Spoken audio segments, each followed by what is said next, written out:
This is your Barbados Today morning news update for Tuesday, October the 16th. I'm Emmanuel Joseph. Thanks for joining us. Topping the news at this hour, the Mayor Motley-led administration is sending home some 955 public workers from the central government as part of the International Monetary Fund financed Barbados Economic Recovery and Transformation Plan, which in part calls for a leaner public service. The figure was released last night by General Secretary of the National Union of Public Workers, Rosalind Smith, at the end of a sometimes heated two-hour meeting with members at the Dalkeith Road headquarters, which was called to update them on the retrenchment talks yesterday morning with the Ministry of the Civil Service and Social Partnership. And upset Smith, who told reporters she was disappointed with the rushed manner in which the government went about the laying off program. Also expressed anger that the vast majority of those selected are female breadwinners. Yes, we recognize that they will be laid off, but at the same time, we believe that we should have had more time for consultation on such a sensitive issue. I mean, we recognize, as they say, that when you look, we recognize that females are being caught up in this. And as they said, females are the householders. They're the single parents. They have to look after the children. They have mortgages and rents to pay. And when you do like that, and just to them, just cut them off. Despite the fact that they say that they've been doing their best, they've been straddling more than one job within the department to make the department and the work at the best level. So I a little bit disappointed in the way that things went, and you just cannot hand a union your decision and that's it. So I maintain that we should always have a place within the collective bargaining arrangement. That's what we're here for, and I don't want anybody to be sidelining the NUPW. But Union President Akani McDowell, in an apparent response to his General Secretary's strong suggestions of gender bias in the selection process, said balance must be brought to the discussion by the union. All of us are not going to agree with everything that is being done.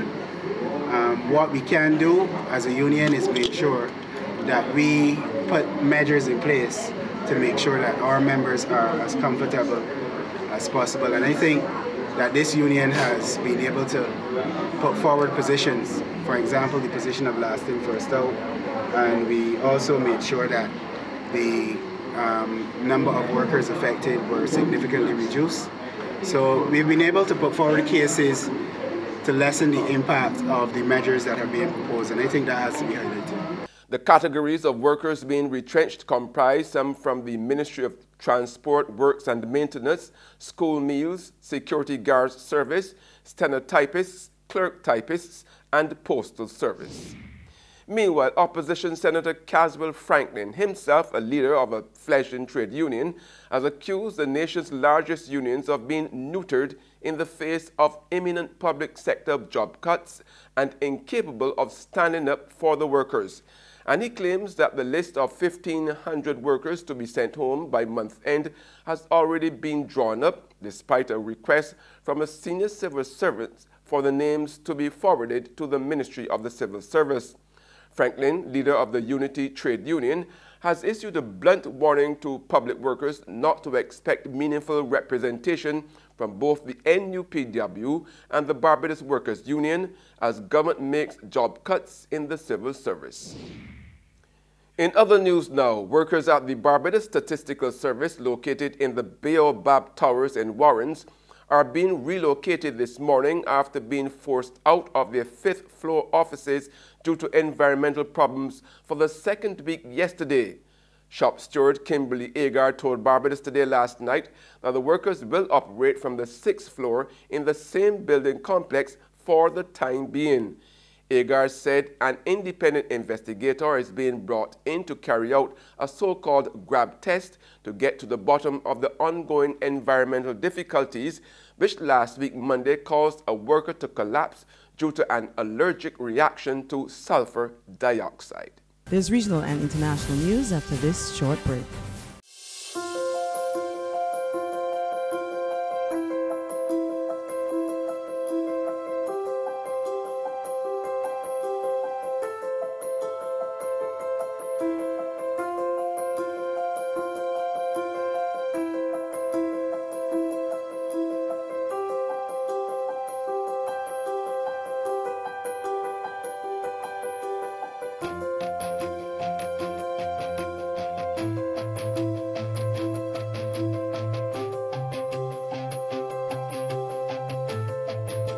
Barbados Today, news you can trust. We're back with news from the region now. The country may soon have to start importing bitumen. That's Trinidad and Tobago we are talking about. It's yet another spin-off that comes with the closure of Petrotrin's refinery. But Finance Minister Com Imbert is giving an assurance that citizens will not have to bear any additional costs. Alicia Boucher has the details from the Standing Finance Committee of Parliament. Bitumen, a byproduct of petroleum distillation used for road resurfacing, will no longer be produced in TNT, and that means Lake Asphalt would be forced to get any supply of bitumen from the international market. When a barrel of oil is refined, bitumen is the lowest cut of products from that barrel, and Petrotrin, which has no use for it, sells it to Lake Asphalt. Lake Asphalt then modifies it so that it can be used in road repair. But there has been a bitumen shortage, and with the closure of Petrotrin and by extension the refinery, MP for Chaguanas West Ganga Singh is expressing concern. The plan, according to Finance Minister Com Imbert, is to have it brought into TNT. It will have to be imported, obviously. The bitumen that will come in will be in quantities that will be equal to or better than what is currently obtained, and probably of a higher quality too. And on the global front, Saudi Arabia is preparing to acknowledge the death of Saudi journalist Jamal Khashoggi in a botched interrogation, according to CNN and the New York Times on Monday, after U.S. President Donald Trump speculated rogue killers may be responsible. The king firmly denied any knowledge of it. President Trump's apparent willingness to accept Saudi King Salman's denials in the alleged killing of journalist Jamal Khashoggi is putting Trump on a potential collision course with members of Congress, including Republicans, who have vowed severe consequences if Khashoggi's disappearance is traced to the Saudi royal court. Reuters reporter Matt Spatalnik is on the story. Trump has come under a great deal of pressure. Not only from Democrats on Capitol Hill, but from some of his own fellow Republicans.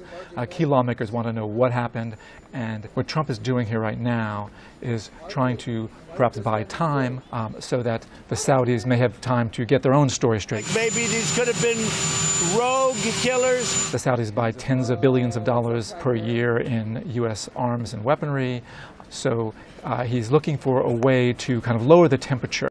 And that's news, but for the very latest, visit our website at www.barbadostoday.bb.